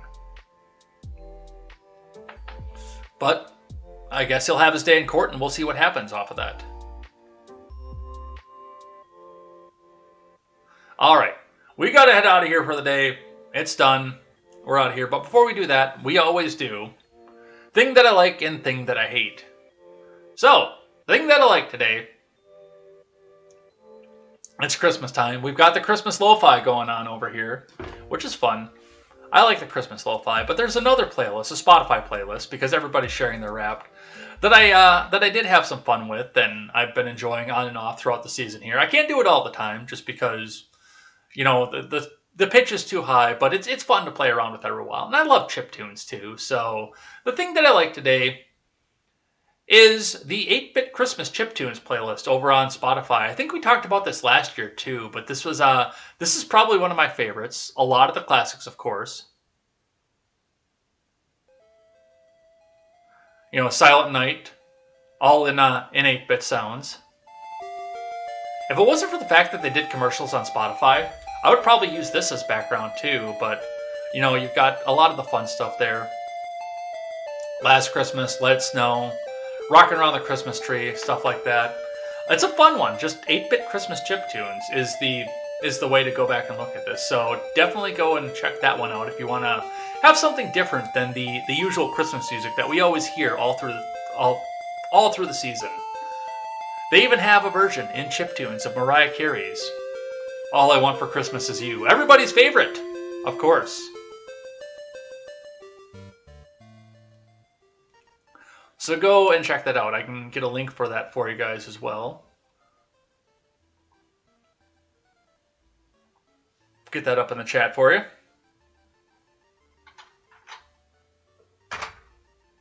Go and have a look. And now, as we finish off here, now we'll finish off with a thing that I hate. So I said that I would give it a chance. And I did.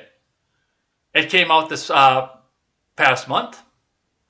The Cowboy Bebop live-action remake. Now, I'm not going to say that this is an absolute F on the part of Netflix. They actually did somewhat fairly well with this, given what we all thought of this coming into it. I like the guy that plays Jet. I think he's awesome, and I think he holds the character perfectly. I know a lot of people were mad about the race swap of him, but I didn't care about that. he holds the character perfectly. Like, he nailed that character. And even John Cho as Spike is believable. The voice is different, obviously, but, it's already been dubbed once, so the voice is different between the original Japanese and the US version as well. But, you don't have that kind of hard-edged, I don't know, man. I just want to come out here and train and stuff like that. You don't have that out of him, but you still have that level of snark. John Cho did... I would say that... I can't think of the guy's name. Mustar, I believe is his first name. He got an A+ for his portrayal of Jet. John Cho was like a B+ for his portrayal of Spike. But unfortunately, Faye, Daniela Pineda, is a D- in her portrayal of Faye. She's got the snark. Well, let's give her a D+. Let's not do D-, let's do D+. Because she's got the snark. Like, the interactions with Spike and Jet in the program are spot on for what Faye did in the original anime. The snark there, but the fact that she is a go-getter and an active bounty hunter at the beginning of all this, I mean, that's not Faye. She doesn't have the laziness of Faye. I think I should just get everything that I want handed to me, and because I'm beautiful and I can use my seduction to get whatever I want. She doesn't have that. And that was a real disappointment to me. One of the things that I noted about this anime, and the reason that I give it a C- as far as it is because it is adapted for a Western audience. Which means they have to spoon feed every little piece of information to the audience instead of just having the syndicate. That's the big one that gets me. They have a backstory for the syndicate. Whereas in the original anime, it was just kind of something mysterious and only brought out when it actually was a part of the plot. Like when they actually had a syndicate episode. That's the only time you ever really learned anything about the syndicate. Versus in the anime where they're interjecting syndicate news and syndicate storyline into every single episode that they have. But that's a Western audience thing as well because, like I said, they have to have everything spoon-fed for them. They can't have any creativity and any mystery. You've got somebody always out there saying, Who's the syndicate? What's this? What's this? Explain this to me. So let's watch the trailer, and then I think we're going to head out of here for the day.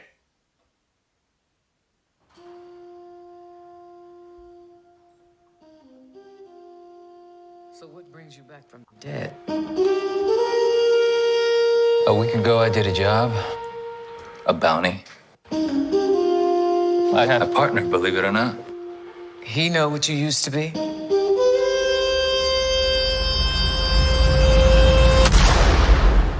Will I ever see you again? They tried to kill me, Anna. If you need to find me, I go by Spike Spiegel these days.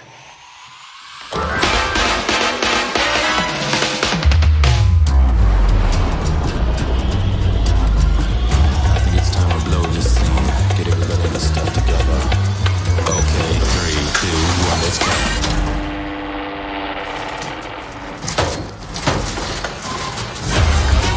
In this solar system, if the cops and the bounty hunters don't get you, the syndicate will. There's no happy ending here. Spoken like a man who's never been in love. I was. What happened? I was dreaming. What do you say, fellas? You want to team up? I was thinking a 60-40 split. Going my way, of course. Do not shoot her. Please? No.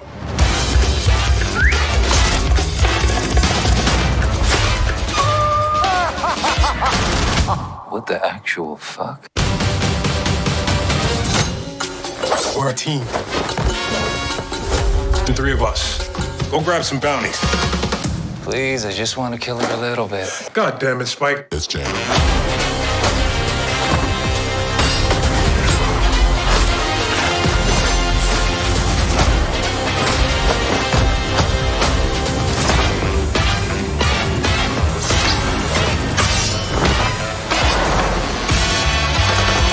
Good guys. Or bad guys. Depends on who you ask.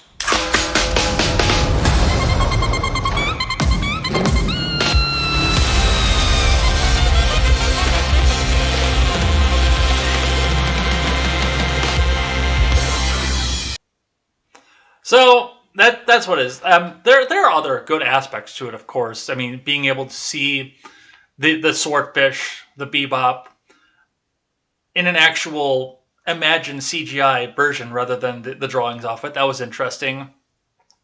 But there's just... When this first came out and was first announced, I said that there's no effort made off of this. When they were first showing trailers, pictures, and everything off of this, I said no effort made. I will walk that back and say there was an effort made. It was a weak effort, but there was an effort made. This was a comic book before it came a series. I don't know if it was a manga or not. It was Japanese, I know that. It was an anime cartoon before it was... I don't know if it was a comic book before it was televised, but I did watch the televised version. But with that, I think we're going to be done here. I think we're going to head out of here for the day. Just before I head off, and my last thought on Bebop, if you're a fan of the series, or even if you're new to the series, it's worth the look.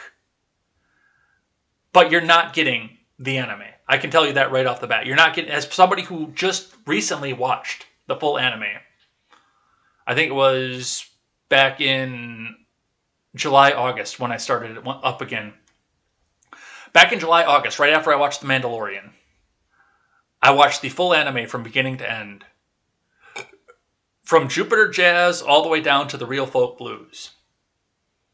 You're not getting the anime. It's worth a look. But it's just like the Dukes of Hazzard series. Don't go into the theater expecting the classic Dukes of Hazzard. Or the Dukes of Hazzard movie, rather, that they put out back in like 2004. Don't go into it expecting the original content. Because you're not going to get that. But with that, let's head out of here for the day.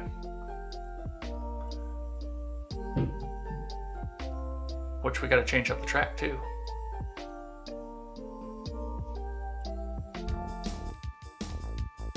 So we're going to head out of here for the day. We're going to take off. I've got to get to work, even though we only got to half the articles that I needed to get to. Because there's so much piling up here. And I just keep piling more on at the end of this too. So some of this stuff is going to have to be cut for tomorrow's show.